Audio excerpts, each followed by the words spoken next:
Let me address something before we go any further. Yesterday on the air, CZ called me a liar. So, as you guys can see, the ongoing debate between Mr. Wonderful or Kevin O'Leary and CZ of Binance is just continuing on and on between the two, battling who's the liar. Today, we're going to let you guys decide. I'm going to show you guys the clips right now and let you guys decide who it is. We're going to start off with CZ. CZ, the other thing I wanted to ask you about, and this relates to FTX.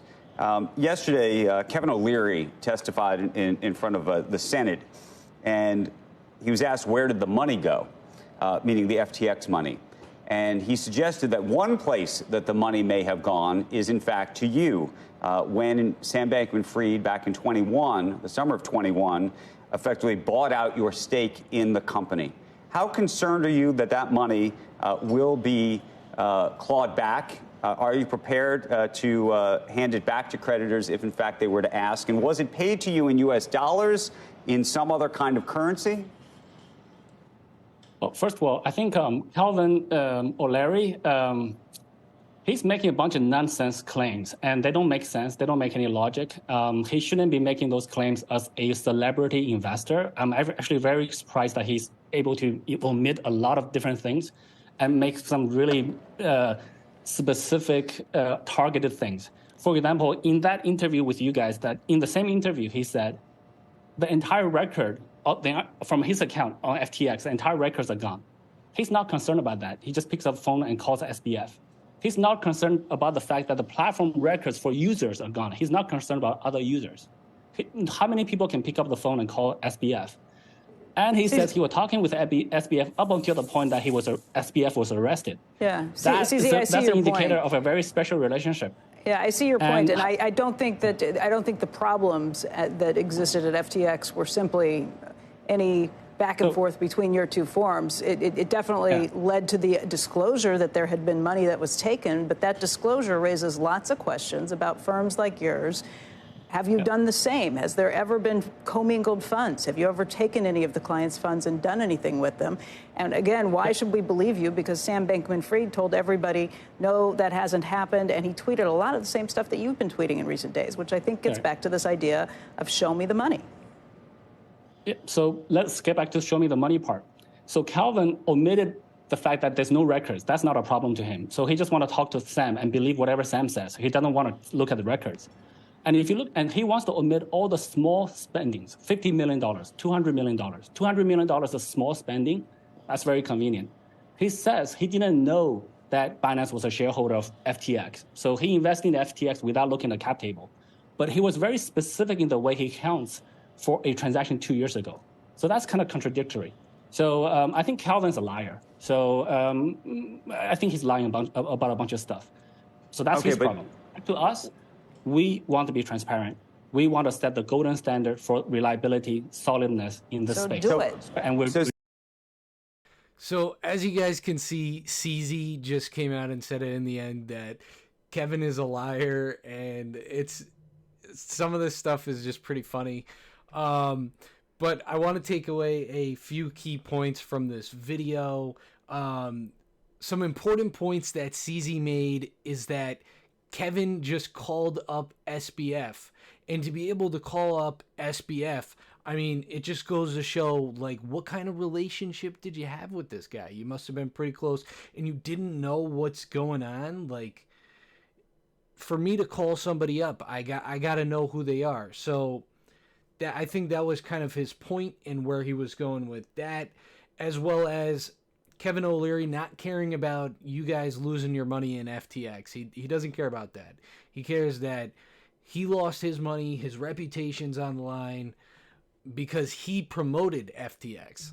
So that's a big risk for him. Another thing CZ pointed out is that they didn't have record of any of the conversation that Kevin O'Leary had with SBF. None of the data that SBF said on the phone was backed up. He was just going purely based off Sam Bankman-Fried's word, and that's it. Nothing else discounted. So, yeah, that kind of covers it up for CZ. I'll let you guys decide this time who you think the liar is, CZ or Kevin. Now we're going to get into Kevin's side of things. We just got this short clip of him as well. Let me address something before we go any further. Yesterday on the air, CZ called me a liar. That suggests that I perjured myself in front of the U.S. Senate for 2 hours this week. I can assure you that is not the case. Another little parable here you should understand. When I was young, my birth father, who's Irish, put me on his knee, and every Irishman will know this, and he said, son, never call an Irishman a liar unless you know with certainty that's true. And I said, why is that, Dad? He said, because the Irish are crazy. Now, I don't know what it meant back then, but I got to tell you, I'm not happy about that. So at the end of the day, I have no ill will to this guy, but he's part of the story too. And you found out yesterday, you did a little work with Squawk Box. We talked about it either being 2 billion or 3 billion, that transaction. That's the largest transaction, I think, of anything in there regarding the balance sheet in recent 24-month period. And he confirmed it was 2.1 billion. And then he confirmed that he still had 550 million, $500 million of FTT tokens. Now, at some point, we're going to look at that week of November 6th, and you ask anybody, why was Sam Bankman-Fried or the whole company FTX forced into bankruptcy? It was jamming down that last $500 million that gave them no option. Now, is that the fatal stroke or blow to get rid of your global competitor? I say yes. And I'll tell you something else. Right after that interview, I got a phone call, or actually it was a text, from a lobbyist in Washington saying, don't go anywhere, you're coming back. So I bet CZ bought himself an invitation to Washington yesterday. Can't wait to meet him there. We can go sightseeing. So obviously, Mr. Wonderful is very excited to see CZ in Washington.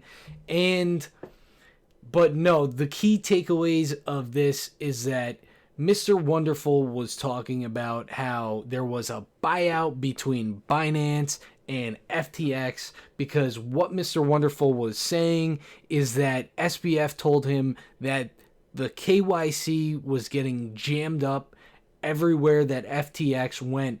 So in order to get rid of this issue, FTX actually had to purchase back all the shares from Binance to get this issue resolved. Now that we got some more cards on the table, I'll let you guys decide this time whether or not you think CZ or Kevin O'Leary is at blame for this, and whether you think either one of them is lying. Let me know in the comments section down below what you guys think about this issue. And that's going to be all for this video. If you guys like the content, make sure you guys smash that subscribe button, because I post videos like this almost each and every day to keep you guys up to date with the crypto news. I'll see you guys in the next one. Thanks for watching. Peace.